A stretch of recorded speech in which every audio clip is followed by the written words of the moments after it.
2 Coríntios, capítulo 1. Saudações de Paulo. Eu, Paulo, chamado pela vontade de Deus para ser apóstolo de Cristo Jesus, escrevo esta carta com nosso irmão Timóteo, à Igreja de Deus em Corinto e a todo o seu povo santo em toda a Acaia. Que Deus, nosso Pai, e o Senhor Jesus Cristo lhes deem graça e paz. Deus encoraja a todos. Louvado seja Deus, Pai de nosso Senhor Jesus Cristo, Pai misericordioso e Deus de todo encorajamento. Ele nos encoraja em todas as nossas aflições, para que, com o encorajamento que recebemos de Deus, possamos encorajar outros quando eles passarem por aflições. Pois, quanto mais sofrimento por Cristo suportamos, mais encorajamento será derramado sobre nós por meio de Cristo.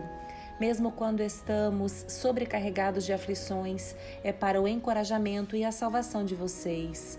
Pois, quando somos encorajados, certamente encorajaremos vocês, e então vocês poderão suportar pacientemente os mesmos sofrimentos que nós. Temos firme esperança de que, assim como vocês participam de nossos sofrimentos, também participarão de nosso encorajamento. Irmãos, queremos que saibam das aflições pelas quais passamos na província da Ásia. Fomos esmagados e oprimidos além da nossa capacidade de suportar, e pensamos que não sobreviveríamos. De fato, esperávamos morrer, mas, como resultado, deixamos de confiar em nós mesmos e aprendemos a confiar somente em Deus, que ressuscita os mortos. Ele nos livrou do perigo mortal e nos livrará outra vez. Nele depositamos nossa esperança e Ele continuará a nos livrar. E vocês nos têm ajudado a orar por nós. Então, muitos darão graças porque Deus, em sua bondade, respondeu a tantas orações feitas em nosso favor. A mudança de planos de Paulo. Podemos dizer com certeza e com a consciência limpa que temos vivido em santidade e sinceridade dadas por Deus. Dependemos da graça divina e não da sabedoria humana. É dessa forma que nos temos conduzido diante do mundo e especialmente em relação a vocês. Nossas cartas foram claras e objetivas, não havendo nada escrito nas entrelinhas ou que não conseguissem compreender. Espero que um dia vocês nos entendam plenamente, mesmo que não o façam agora. Então, no dia do Senhor Jesus, poderão se orgulhar de nós como nos orgulhamos de vocês. Porque eu estava tão certo de que sua compreensão e confiança queria abençoá-los duplamente visitando-os 2 vezes, primeiro a caminho da Macedônia e depois ao voltar de lá. Então vocês poderiam me ajudar com minha viagem para a Judéia. Talvez vocês estejam se perguntando por que mudei de ideia. Será que faço meus planos de modo irresponsável? Será que sou como as pessoas do mundo que dizem sim quando na verdade querem dizer não? Tão certo como Deus é fiel, nossa palavra a vocês não oscila entre sim e não. Pois Jesus Cristo, Filho de Deus, não oscila entre sim e não. Foi a respeito dele que Silas, Timóteo e eu lhes falamos, e sendo ele o sim definitivo, ele sempre faz o que diz, pois todas as promessas de Deus se cumpriram em Cristo com um alto e claro sim. E por meio de Cristo confirmamos isso, de modo que nosso amém se eleva a Deus para a sua glória. É Deus quem nos capacita, e a vocês a permanecermos firmes em Cristo. Ele nos ungiu e nos identificou como sua propriedade ao colocar em nosso coração o selo do Espírito, a garantia de tudo que Ele nos prometeu.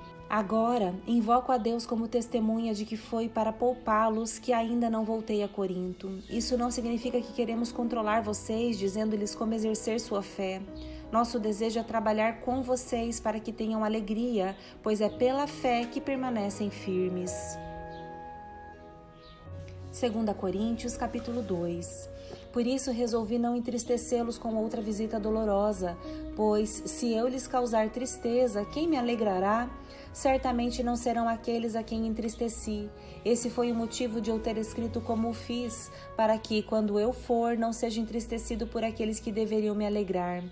Sem dúvida, vocês sabem que a minha alegria vem do fato de vocês estarem alegres. Escrevi aquela carta com grande angústia, com o coração aflito e muitas lágrimas. Minha intenção não era entristecê-los, mas mostrar-lhes quanto amo vocês. Perdão para o pecador. Não exagero quando digo que o homem que causou tantos problemas magoou não somente a mim, mas até certo ponto a todos vocês. A maioria de vocês se opôs a ele, e isso já foi castigo suficiente. Agora, porém, é hora de perdoá-lo e confortá-lo. Do contrário, pode acontecer de ele ser vencido pela tristeza excessiva. Peço, portanto, que reafirmem seu amor por ele. Eu lhes escrevi daquela forma para testá-los e ver se seguiriam todas as minhas instruções. Se vocês perdoam esse homem, eu também o perdoo. E quando eu perdoo o que precisa ser perdoado, faço-o na presença de Cristo em favor de vocês, para que Satanás não tenha vantagem sobre nós, pois conhecemos seus planos malignos. Quando cheguei à cidade de Troade para anunciar as boas novas de Cristo, o Senhor me abriu uma porta de oportunidade. Contudo, não tive paz em meu espírito, pois meu querido irmão Tito ainda não havia chegado com notícias de vocês. Assim, despedi-me dos irmãos dali e fui à Macedônia para procurá-lo. Ministros da Nova Aliança. Mas graças a Deus que em Cristo sempre nos conduz triunfantemente.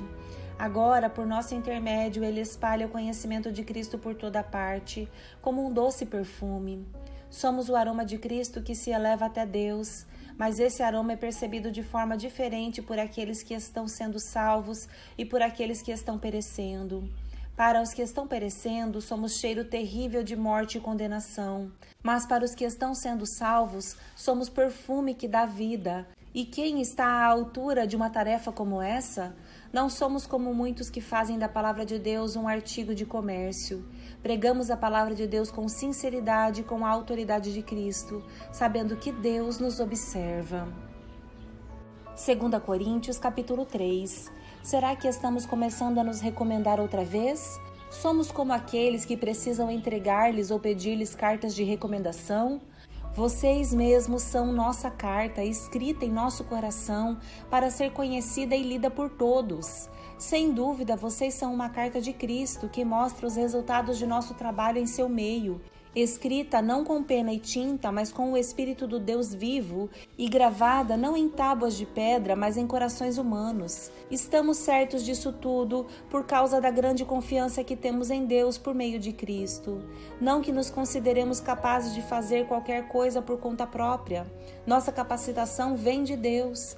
Ele nos capacitou para sermos ministros da nova aliança, não da lei escrita, mas do Espírito. A lei escrita termina em morte, mas o Espírito dá vida. A glória da nova aliança. O antigo sistema, com suas leis gravadas em pedra, terminava em morte, embora tivesse começado com tamanha glória que os israelitas não conseguiam olhar para o rosto de Moisés, por causa da glória que brilhava em seu rosto, ainda que esse brilho já estivesse se desvanecendo. Acaso não deveríamos esperar uma glória muito maior no novo sistema que se baseia na obra do Espírito? Se o antigo sistema que traz condenação era glorioso, muito mais glorioso é o novo sistema que nos torna justos diante de Deus. De fato, a glória do passado não era nada gloriosa em comparação com a glória magnífica de agora. Portanto, se o antigo sistema que foi substituído era cheio de glória, muito mais glorioso é o novo que permanece para sempre. Uma vez que o novo sistema nos dá tal esperança, podemos falar com grande coragem. Não somos como Moisés, que cobria o rosto com um véu para que os israelitas não vissem a glória, embora ela já estivesse se desvanecendo. Mas a mente do povo estava endurecida e até hoje, toda vez que a antiga aliança é lida, o mesmo véu lhes cobre a mente e esse véu só pode ser removido em Cristo. Até hoje, quando eles leem os escritos de Moisés, seu coração está coberto por esse véu. Contudo, sempre que alguém se volta para o Senhor, o véu é removido, pois o Senhor é o Espírito e onde está o Espírito do Senhor, ali há liberdade. Portanto, todos nós dos quais o véu foi removido, podemos ver e refletir a glória do Senhor. E o Senhor, que é o Espírito, nos transforma gradativamente à sua imagem gloriosa, deixando-nos cada vez mais parecidos com Ele. 1 Coríntios, capítulo 4. Tesouros em vasos de barro. Portanto, visto que Deus, em sua misericórdia, nos deu a tarefa de ministrar esse novo sistema, nunca desistimos. Rejeitamos todos os atos vergonhosos e métodos dissimulados. Não procuramos enganar ninguém, nem distorcemos a palavra de Deus. Em vez disso, dizemos a verdade diante de Deus e todos que são honestos sabem disso. Se as boas novas que anunciamos estão encobertas atrás de um véu, é apenas para aqueles que estão perecendo. O Deus deste mundo cegou a mente dos que não creem, para que não consigam ver a luz das boas novas, não entendendo esta mensagem a respeito da glória de Cristo, que é a imagem de Deus. Não andamos por aí falando de nós mesmos, mas proclamamos que Jesus Cristo é Senhor e que nós mesmos somos servos de vocês por causa de Jesus. Pois Deus que disse, haja luz na escuridão, é quem brilhou em nosso coração para que conhecêssemos a glória de Deus na face de Jesus Cristo. Agora nós mesmos somos como vasos frágeis de barro que contêm esse grande tesouro. Assim fica evidente que esse grande poder vem de Deus e não de nós. De todos os lados somos pressionados por aflições, mas não esmagados. Ficamos perplexos, mas não desesperados. Somos perseguidos, mas não abandonados. Somos derrubados, mas não destruídos. Pelo sofrimento, nosso corpo continua a participar da morte de Jesus, para que a vida de Jesus também se manifeste em nosso corpo. Sim, vivemos sob constante perigo de morte porque servimos a Jesus, para que a vida de Jesus se manifeste em nosso corpo mortal. Assim, enfrentamos a morte, mas isso resulta em vida para vocês. Continuamos a pregar porque temos o mesmo tipo de fé mencionada nas Escrituras. Crie em Deus, por isso falei. Sabemos que Deus, que ressuscitou o Senhor Jesus, também nos ressuscitará com Jesus e nos apresentará a Ele junto com vocês. Tudo isso é para o bem de vocês. E à medida que a graça alcançar mais pessoas, haverá muitas ações de graças e Deus receberá cada vez mais glória. Por isso, nunca desistimos, ainda que nosso exterior esteja morrendo, nosso interior está sendo renovado a cada dia, pois estas aflições pequenas e momentâneas que agora enfrentamos produzem para nós uma glória que pesa mais que todas as angústias e durará para sempre. Portanto, não olhamos para aquilo que agora podemos ver. Em vez disso, fixamos o olhar naquilo que não se pode ver, pois as coisas que agora vemos logo passarão, mas as que não podemos ver durarão para sempre.